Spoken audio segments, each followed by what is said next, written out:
जी अस्सलाम वालेकुम नाज़रीन, मैं तुहाडा अपना मेज़बान वसीम हाशमी। प्रोग्राम जीवे किसान दे नाल नाज़रीन तुहाडे इलम च है कि असी पूरे पाकिस्तान अंदर जिन्ने भी किसान भरा साडे किसान बरादरी जिहड़ी है वो एक दूसरे नाल रिलेटेड ने, एक दूसरे जिन्ना तलक वास्ता है, असी एक दूसरे नाल मिलाप कराने आ।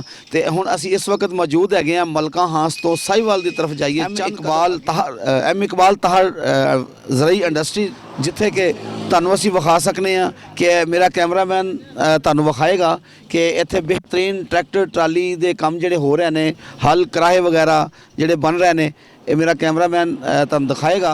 नंबर स्क्रीन ते इन्हां दा चल रहा है, अगर तुसीं राबता करना चाहते हो तो अपना राबता करो। तुहाडे इलाके दे विच इस वीडियो नूं वेखण तो बाद बिल्कुल जिहड़ा ना कि तुहाडे नाल डिस्काउंट सस्ता तरीन मतलब कि रेट लाया जाएगा। जी ये तुहाडे सामने जिहड़ा कि किसान भरा काम कर रहे हैं, ये अगर तुसीं देखिया जाए तो बड़ी मेहनत काशी का काम है, बड़ी मेहनत ये हुंदी है, बड़ी हिम्मत का काम है, लोहे नाल लोहा हो जाते हैं। तुसीं वेख रहे हो जी नाज़रीन, तुसीं वेख सकते हो कि ये बिल्कुल मतलब कि तुहाडे सामने ये चीज़ां नवीं तैयार कर रहे हैं, ਜਿਹੜੀਆਂ किसान ਦੇ इस्तेमाल च ਹੁੰਦੀਆਂ ਨੇ। जी इस ਵੇਲੇ ਸਾਡੇ ਨਾਲ ਜਿਹੜੇ ਦੋਸਤ ਮੌਜੂਦ ਨੇ ਉਹਨਾਂ ਦਾ ਤਲਕ ਇਕਬਾਲ ਤਾਹਰ ਇੰਡਸਟਰੀ ਦੇ ਨਾਲ ਹੈ ਤੇ ਰਹਿਮਤ ਸਾਹਿਬ ਸਾਡੇ ਨਾਲ ਮੌਜੂਦ ਨੇ। ਇਹਨਾਂ ਕੋਲੋਂ ਪੁੱਛਨੇ ਆ ਕਿ ਇਹਨਾਂ ਦੀ ਇੰਡਸਟਰੀ ਦੇ ਅੰਦਰ ਕਿਸਾਨਾਂ ਵਾਸਤੇ ਕਿਹੜੀ ਕਿਹੜੀ ਚੀਜ਼ ਬਣਾਈ ਜਾਂਦੀ ਹੈ। ਜੀ ਅਸਲਾਮ ਅਲੈਕੁਮ ਰਹਿਮਤ ਸਾਹਿਬ। ਵਾਲੇਕੁਮ ਸਲਾਮ ਜੀ। ਰਹਿਮਤ ਸਾਹਿਬ ਕਿਹੜੀ ਕਿਹੜੀ ਚੀਜ਼ ਤੁਸੀਂ ਬਣਾਉਂਦੇ ਹੋ ਕਿਸਾਨਾਂ ਵਾਸਤੇ? ਅਸੀਂ ਜੀ ਇਹ ਟਰਾਲੇ ਬਣਾਉਂਦੇ ਆ ਜੀ, ਟਰੈਕਟਰਾਂ ਦੇ ਬੰਪਰ ਬਣਾਉਂਦੇ ਆ ਜੀ, ਤੇ ਡਿੱਗਰ ਸ਼ਿਗਰ ਬਣਾਉਂਦੇ ਆ ਜੀ। ਜ਼ਿਆਦਾਤਰ ਅਸੀਂ ਮੁਰੰਮਤੀ ਦਾ ਕੰਮ ਕਰਨੇ ਆ ਜੀ, ਨया ਬਸ ਟਰਾਲੇ ਹੀ ਬਣਾਉਂਦੇ ਆ ਜਾਂ ਟਰੈਕਟਰਾਂ ਦੇ ਨਏ ਬੰਪਰ ਬਣਾਉਂਦੇ ਆ ਜੀ।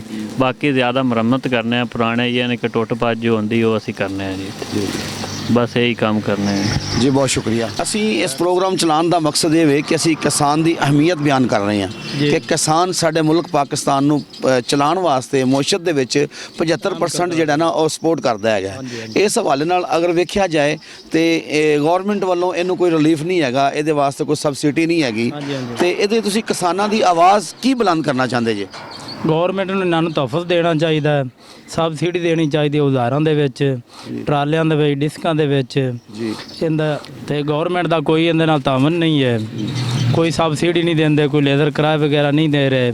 ਇਹ ਦੇਣੇ ਚਾਹੀਦੇ ਨੇ, ਕਿਸਾਨ ਖੁਸ਼ਹਾਲ ਹੋਵੇ। जी बहुत शुक्रिया। जी नाज़रीन, दोस्तों ने तुहानूं अपने मसाइल अपने इलाके के किसानों के दसे और उन्होंने कहने का मकसद ये कि जिन्ने भी किसान भरा ने इन्हां वास्ते गौर जी नाज़रीन असीं गलबात की इत्थों के मौजूद किसानों के नाल, उन्होंने अपने मसाइल दसे, किसानों के मसाइल दसे और उन्होंने खास तौर पर यह गल की कि गौरमेंट नूं चाहिए, हुकूमत नूं चाहिए कि किसानों वास्ते कोई मुकम्मल एक सबसिडी होना चाहिए, कोई प्लान होना चाहिए, कोई प्रोग्राम किसानों वास्ते ऐसा होना चाहिए कि जिहदे विच किसान खुशहाल होवे। अगर किसान साडा खुशहाल होएगा तो मुल्क पाकिस्तान खुशहाल होएगा। इहदे नाल अपने मेज़बान वसीम हाशमी दिओ इजाज़त। पाकिस्तान जिंदाबाद।